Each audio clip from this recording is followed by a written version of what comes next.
Welcome to Justice League, right here at Comicstorian. This is where we take some of your favorite trade paperbacks and single issues and we break them down into digestible bites so that we can help you understand what's going on in your favorite book and I can read them dramatically back to you. Now, Justice League Death Metal is a part of the Death Metal saga, and to catch you up real fast on a massive storyline, the Batman Who Laughs ended up working for Perpetua, and their ultimate goal was to close down the Prime Earth so that the Dark Multiverse could win. Perpetua has expressed that the point of this is to block the sight of people that are more powerful than her from seeing everything that she is doing. Her and the Batman Who Laughs have defeated every one of the main superheroes, and then the Batman Who Laughs turned into a god himself. He is now known as the One Who Laughs, and he is battling against Perpetua. Our heroes on their Earth are still trying to find ways to stop these two godlike beings from collapsing the entire multiverse in on itself and making the Dark Multiverse the main multiverse. During this whole entire thing, though, Justice League had a tie-in 4-issue event. Justice League 54, 55, 56, 57. And this is what other members of the League, such as Nightwing and his friends, were doing while the main superheroes were defeated. I hope that gives you a brief understanding as to what is going on, but here we go. Justice League Death Metal, the tie-in event. The metal horse and its rider ride through the blasted waste that was once the world. Nightwing pulls back on the reins of his robotic horse. "Get back here, you tosser! Don't you know what this sword is capable of?" Bobo shouts as he swings his blade at the creepers riding Grundy. The enemies close in on Detective Chimp, but Nightwing throws one of his lances, ordering them to leave his friend alone. "Oh, look at that horse! What a fine machine!" one of the creepers laughs. Nightwing nods, removing his hood, telling them that Comet was a gift from Wonder Woman. "This is the fastest horse in the world," he tells them, but Bobo merely turns away from his would-be friend. "Go away! I don't need the Justice League!" He mutters. "I'm not the Justice League, Bobo." Nightwing tells the chimp and the creepers begin to laugh, taunting Nightwing, but they stop laughing as Hawkgirl slams into the back of them with her mace. The Grundys launch into an attack, but Hawkgirl whirls, smashing another away with her mace. "Good to see you, chimp," she calls as she leaps back into the air. "You two some kind of wing-themed team?" Bobo asks as he swings his sword at another creeper. Nightwing leaps into the fight, taking out 2 more of the creepers as Comet charges into attack as well, when finally the creepers and Grundys flee, leaving the heroes behind. "What are you doing in Slaughter Swamp?" Bobo asks. Hawkgirl lands next to him, telling the chimp that they were looking for him. She nods, telling Bobo that they heard what had happened to his old team, Justice League Dark, and how he kept fighting afterwards. "That feels like 2 lifetimes ago. I'm done, kids. Show's over," Bobo tells him as he walks off. They fill him in on what happened to the rest of the heroes and how they're on a quest for Perpetua's throne. "How did you two get tricked into that errand?" Bobo questions. "We volunteered," Nightwing tells him. As Nightwing climbs aboard Comet, he tells Bobo that they need the world's greatest detective to help them solve the greatest missing persons case ever. "What do you say?" Nightwing asks. And so a short time later, Bobo rides behind Nightwing on Comet as the group pulls up to the blasted remains of the Hall of Justice. Bobo nods, telling them that this is where the hall crashed after the League's last battle with Perpetua. He couldn't explore it alone. He was aware that someone else was studying this new nightmare-fueled world that they live in. The 3 companions enter the once great hall, looking around at the destruction there. "Chimp, you said that there was someone else out here with you. Do you know who?" Nightwing asks, and Bobo nods, pointing. "About that, if you're looking for the Legion of Doom," he begins to say, and suddenly a voice calls from the shadows, interrupting the group. "It appears that we have the same goal, Nightwing. I have the answers that you seek," the hooded man says, and Nightwing turns to Bobo, shocked. "Are you crazy? You brought us too?" But Nightwing can't finish as Hawkgirl bellows in rage. "Luthor!" she shouts as she charges across the room, swinging her mace, nearly missing Lex's ducking head. "How dare you enter the Hall of Justice?" she snarls, and Nightwing moves to stop her, but Lex tells him to let her finish the job. "After my actions, I accept her vengeance, but it will come at a cost." He removes his hood, revealing his scarred face, and he tells them that he has walked this world of shadows, that he has learned that Perpetua's throne is still powered by Grodd, Sinestro, and Cheetah. "It is currently in Brimstone Bay. If I am to undo the damage that I've done, I must free them," he says as Nightwing and Hawkgirl turn away from the villain. "Now we know the throne is in Brimstone Bay. See ya, Luthor," Nightwing snaps, but Lex shakes his head, telling the heroes that they are not the first to try and free the Legion of Doom. Another hero ventured to Perpetua's throne before you, and he was just as unprepared for what awaited him, Lex tells them. I know that Hawkgirl can feel it in her wings, that Perpetua has resurrected her former Source Wall jailers and created the Omega Knight. It keeps watch over the Legion of Doom. It protects her throne while she destroys the multiverse. The Martian Manhunter tried to stop the creation on his own. The two heroes discuss their options while Lex continues to insist that they need him, reminding them that the Justice League has already failed. Then it's good that we're not the League, Nightwing tells him as they turn away. Lex scoffs, telling them to go alone if they wish, but he warns them of a greater risk, a deadly Batman that acts as warden to the Legion of Doom. The Manhunter. In the desert, there's suddenly a loud boom, and two beings appear. Starfire and Cyborg, both shocked by their appearance and where they've arrived. The boom tube should have taken us to the Hall of Justice, Starfire. Not wherever this is. My scans are all over the place, Cyborg tells his friend. Suddenly, the pair are shocked as they are surrounded by mutated creatures. Corey, move! Nightwing shouts as the group comes running in, Lex with them, explaining that Dr. Arkham used the Wasteland's radiation to experiment on Batman's enemies and they must have escaped. The heroes leap into action, driving the mutated monsters back. What else is this hellhole gonna unleash on us? Boba mutters as the monsters run off. I leave town for a minute and you guys really let the world turn into a nightmare, huh? Cyborg jokes. Good to see you too, Vic. Nightwing smiles, and Starfire questions why she shouldn't just blow Lex apart. But the villain merely says that he has detected their boom tube and brought the heroes here to their rescue. Now that we're all one big, happy family, I suggest we stay in the move. Follow me, Lex tells them, and Nightwing shakes his head, telling the villain that he won't be putting the team into jeopardy by trusting him. Lex glares at him. You're making a mistake, Nightwing. If you wish to survive this world long enough to get to Perpetua's throne before it moves again, you're going to need me, he tells him. Despite his protests, the team of heroes turn away from Luthor again. I know exactly what I'm doing. By getting us away from you, I'm getting us away from danger. Meanwhile, over at Brimstone Bay, Martian Manhunter is locked in a battle over Perpetua's throne. But really, the battle is within their minds. As the Manhunter and Jean sit across from each other in the mindscape, the evil Bruce Wayne smiles at Jean, able to sense his mind link with the Justice League. That is what I want. That connection will help the Darkest Night. And I know what you are up to. And then we can stop you, he tells Jean. But Jean shakes his head, telling the man that he has trained himself to protect that link. But Bruce's smile only widens. I see that. Clever, but I'm still Batman, and your mind will be mine, he tells him. In the real world, Jean screams in pain. And in the wasteland, Hawkgirl can feel Jean's cries of pain echoing throughout her mind. And Cyborg questions his friend, asking why Jean would go off on his own. I'll ask him when we save his ass, Hawkgirl whispers, but Nightwing pulls up short on his horse, looking out over the landscape below. That might be difficult, because that's a whole lot of Starros, he whispers as they look into the valley beneath them. Slumbering Starros stretch over the ground below them, reaching as far as the sea. I miss Jarro, Hawkgirl sighs. As the heroes begin to tread their way through the Valley of Starros, Vic fills them in on their adventures in space. Nightwing and Starfire lag back a short ways, with Dick filling her in on everything that has happened since they went into space on the Justice League Odyssey adventure. Before his eyes, though, Corey begins to shift from her heavy metal attire to her original costume. He pauses, but suddenly she is back to the present, and he pauses again, hearing a voice that almost seemingly whispers in his ear, telling him to wake up. You're going to be okay, but you need to wake up, the voice cries. Dick suddenly sits up in a hospital bed, and Alfred is leaning over him in concern. Master Richard, you're safe, Alfred tells him, Batgirl standing nearby in the Batcave as the butler explains that Dick had a concussion from the KG Beast bullet. You gave us a scare there, Barbara tells him with a smile. Nightwing leaps up, hugging the man that he thought was dead, but in a flash, everyone changes again.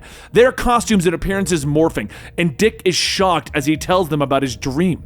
It was more like a nightmare, he whispers, when suddenly appearing in his bat suit, he realizes that this world is the dream.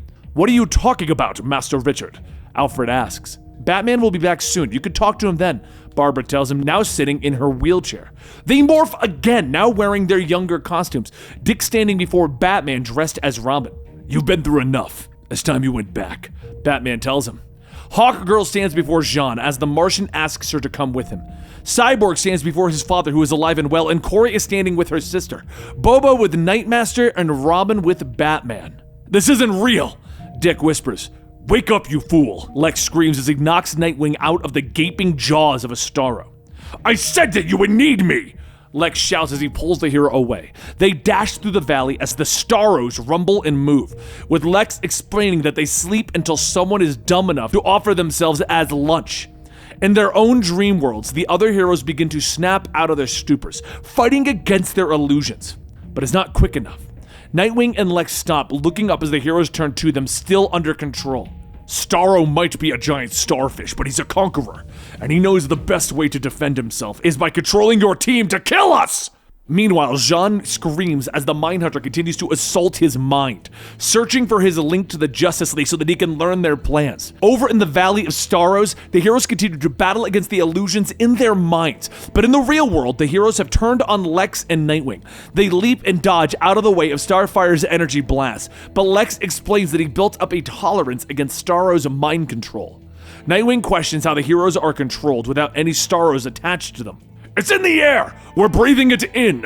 Lex yells, realizing the problem. He grabs a hold of Cyborg, ordering Nightwing to help him as he hotwires the hero. "This is going to work. Vertigo should do the trick," Lex shouts as Nightwing grapples with his friend from behind, when suddenly Vic's arm cannon erupts in energy, blasting the ground around them. The heroes suddenly snap out of their stupors, shocked by what is going on, and Starfire moves quickly to help Nightwing to his feet. "Did I hurt you, Richard?" she asks, but Nightwing smiles, telling her that he's only singed. She glares at Lex, but Nightwing tells her that he's the one that saved them. Hawkgirl points out that Bobo is still missing, but the team is interrupted as the whole ground begins to shift around them. Nightwing puts his hand on the ground, realizing that the valley itself is breathing. "Guys, the whole valley is one giant Starro," he shouts as the monster begins to shift and lift its massive body upwards. The heroes begin to flee, with Nightwing spotting Bobo. He steers Comet the horse towards the detective, lifting him up off the ground quickly as Bobo continues to mutter to himself. "It's not real, chimp!" Nightwing yells, and Bobo continues to talk to Nightmaster, thinking about just sitting back and letting the world end. But Nightwing smacks his friend out of his dream, bringing yells of shock from Bobo. Lex leads them all the way to the shores of the sea, and it is there that he shows them the boat that he pieced together from parts of the wasteland. "I have christened her Lana," he tells them. Starfire continues to hold back the Starros as the team argues against going with Lex. "Again with this foolishness." But it's Nightwing who steps in, reminding them that they don't really have a choice. "I tried to lead and we went headfirst into a literal nightmare." He turns, boarding the ship, telling them that if they want to save Jean and stop Perpetua, then they have to follow Lex. So the heroes all board the ship and they draw away from the shore, with the still raging Starro looking back at them. The team then turns to Bobo, who shouts angrily at them for bringing him out of the dream world, for bringing him back to this nightmare around them. They try to calm him down, but Bobo finally tells them that they aren't the Justice League. "We're the Suicide Squad." It's Starfire who gets a look of determination in her face from that. "Then it will be a good death. If this will be our last time together, I will go down fighting," she says, raising her fist. And they all look to Lex, asking where they're headed. With his notes in his map, Lex smiles as he leads them through the darkness that the world has become. Their journey takes them through the dark oceans, fighting against the beasts from the depths, past smoking volcanoes, and finally to Brimstone Bay. "Do you have a plan, Lex?" Nightwing asks in the deck of the ship as they stare at the tower that holds Perpetua's throne. "Of course. We don't go in with power. We must act as thieves in the night," Lex tells the hero as he glances at him, but Hawkgirl suddenly falls to the floor with a scream. She can feel that Jean is close and that they must go to him, but Lex steps forward. "No! That could jeopardize everything. We must act now before Perpetua's throne moves again." But Hawkgirl looks up, shouting that Jean needs her. "The world has more concerns than you being in love," Lex snaps. Hawkgirl leans up, punching Lex in the face, and then she leaps into the air, calling out to them as she flies away. "Once Manhunter is free, he can help us against the Omega Knight. Get to the throne and be ready," she says. Nightwing yells to Lex that they need to catch up to Hawkgirl, but the villain shakes his head. "No, she's right. Finally, someone who understands being a hero always comes with a cost." So at the tower, Hawkgirl flies upward, shocked to find Jean wounded on top. Meanwhile, the rest of them sneak up to the tower, and Starfire and Cyborg try to keep the monsters busy while Lex and Nightwing sneak around. But the Omega Knight is already waiting for them. Kendra turns, shocked that the knight knew that they were coming, but Jean begins to morph. Because of you, Jean's guilt keeps him from fighting back, but you were first and foremost in his thoughts, made it easy to access a connection and call you here.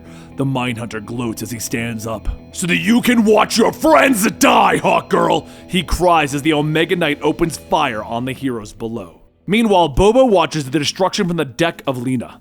Sadness fills his voice as he pets the horse. I told Nightwing and Starfire I didn't want to be a part of this, but I can't watch my friends die again. We need a miracle. Comet, any ideas? He asks the robotic horse, and below, from the destruction of the Omega Knight, Nightwing tries to crawl away, and in her mind, the Mindhunter is gloating at his victory over Hawkgirl. He needs Jean's connection to the rest of the Justice League, and he wants her to help him get it. Bite me! Stop with the games inside of Jean's mind and face me in the real world, she snaps, when suddenly they are once again flying through the sky and the Mindhunter is shocked that she lashed out at him. Kendra readies her mace, telling the Mindhunter that Jean trained her to defend her own mind. I don't need his help to kick your ass, she snarls as she lashes at him with her mace, but the Mindhunter suddenly transforms again, morphing into a giant bat monster, meeting Kendra in battle. On the ground, Nightwing is struggling to his feet, calling out to his friends in the destruction created by the Omega Knight, only to see the Omega Knight standing over him. Come on! If I got my friends killed, I earned this. Just get it over with already! He cries up at the monster, and as the blast is about to hit him, he's suddenly yanked off his feet. I'm done watching my friends die, kid! Bobo yells as he pulls Nightwing onto Comet's invisibility, and they speed away. Comet can turn invisible? I guess you really are the world's greatest detective. Nightwing laughs as Bobo explains what happened. The two heroes begin to scour the battlefield looking for their friends when Kendra continued to fight the Mindhunter in the sky. The Bat Monster grabs her with his talons, throwing her hard against the tower alongside Jean. The Mindhunter reaches out, grabbing the Martian and holding him up. Watch as I use my heat vision to burn your love. Say goodbye, Hawk Girl. The Mindhunter snarls, but Jean reminds this version of Bruce that he's also part Martian. Jean turns his head, shooting his own heat vision to heat up the end of Kendra's mace. Hawkgirl then rushes forward, slamming the weapon into the Mindhunter. Superheated nth metal! She shouts, and as the monster falls away, Jean falls before Kendra. I'm sorry, I should have. He begins, but she stops him, pulling him in for a kiss. Shut up, Jean. Help me find my team, she tells him as they fly down to the battlefield. Using Comet's invisibility field, the heroes regroup at the shore, and it is Nightwing who suggests that they retreat and return with the other heroes. There is no backup, Nightwing. It is us and us alone, Starfire tells him. She informs him that she knows that he wants to return to a past version of himself, but they all need to continue to move forward. Cyborg nods, agreeing that they can do it together. Lex sighs. Oh, please. Can we get on with it? I thought I was working with the Justice League. If I had known that it was the Teen Titans, I would have come alone, he tells them. And at that moment, Kendra and Jean land with the team. The Martian glares at Lex, reminding him that they have much to discuss after this is over. And Nightwing finally smiles, petting Comet as they go over the plan. They decide that a frontal assault is their only option. If we free the Legion of Doom, we might have a shot at destroying the throne before it moves again, Lex suggests. The team charges forward with Vic, Jean, and Starfire attacking the Omega Knight. The others leap onto the tower, trying to free the Legion of Doom. Their bindings are too strong, Lex, Nightwing calls out, and Lex nods, knowing that their last option is to destroy the tower with the Legion still attached. We don't have enough power for that, Lex shouts. Bobo begins to climb the tower, telling the others that he thinks he has an idea. Climbing to the top, Bobo turns and begins to yell for the Omega Knight. Hey! You Frankenstein Omega Titan! I thought you were supposed to be scary! You want a piece of me? Bring it! The Omega Knight turns, firing his energy blast at the tower, and the explosion throws the heroes and the knights to the ground. Recovering, Nightwing pulls himself to his feet. Dang, Chimp, you did it! He whispers as he looks at the fallen knight, but he glances at his feet, seeing Bobo's helmet. Thanks for saving us, Boy Wonder, a voice calls from behind. Nightwing turns to see the Legion of Doom standing on the destruction of Perpetua's tower, the destruction that contained the throne. Now who's going to save you? Cheetah asks. Nightwing leaps away from Grodd's attack, cartwheeling through the air, but he is knocked off balance as Cheetah meets him mid-flip. Your cat-like reflexes are impressive, Boy Wonder, she snarls when suddenly the ground quakes as Martian Manhunter lands with a mighty blow. Enough! He bellows. Cyborg steps forward, ordering the three villains to stand down while they explain the situation. We don't take orders from you, Cyborg, Grodd rumbles. And Cheetah questions what happened to the world, with Sinestro smirking. My readings of the world are very unusual, Cheetah, he tells her. Lex steps out of the shadows, telling his former allies that they have lost. But I have come to rescue you, he says. One of Sinestro's constructs slams Luthor to the ground, and the others move forward to attack him. You betrayed us to Perpetua! Grodd snarls. Lex agrees, knowing that he made a mistake. But I will rise and show the world that I am Lex Luthor, and the Legion of Doom can rise with me again. You sold us that lie before! It's time you paid for it! Grodd cries as he prepares to attack Lex's head, but he is thrown aside as Starfire blasts him with energy and Hawkgirl lands, reminding the Legion that they need Lex alive. The Legion attacks them, and the heroes and villains meet in battle, with Nightwing pulling Lex aside, trying to keep the villain out of danger. Why did you save me from their vengeance? Lex questions. You saved me from Starro. Consider us even, Nightwing tells him simply. As the two groups continue to fight, suddenly they are interrupted as Bobo rides over the hill, ordering them to stop. You dummies are too busy fighting to see that the Omega Knight is not dead! He warns them, and behind them, the Omega Knight has begun to rise back up. Even though one of its arms has been severed, the being attacks, blasting the group with its energy. The two teams are thrown away by the power of the blast. We should run! There's no reason to battle that monster! Grodd tells the group as they all begin to pick themselves back up, and another blast hits them, with Sinestro throwing up a shield to save them all. The construct begins to crack, and Nightwing leaps in to push Sinestro out of the way. If we leave the Omega Knight, Perpetua will know that you survived the throne and come after you. If you want to keep your freedom and your lives, we have to stop the Omega Knight now, he tells them. He orders Jean to connect the group telepathically and leads them on a charge against the monster. He orders Hawkgirl, Jean, and Starfire to attack the Knight to try and make it mad, and Lex and the Legion rush to the remnants of the throne, with Lex hooking Sinestro back to the machine to amplify his power. This will burn out all the extra forces, including the ultraviolet spectrum. Lex warns Sinestro.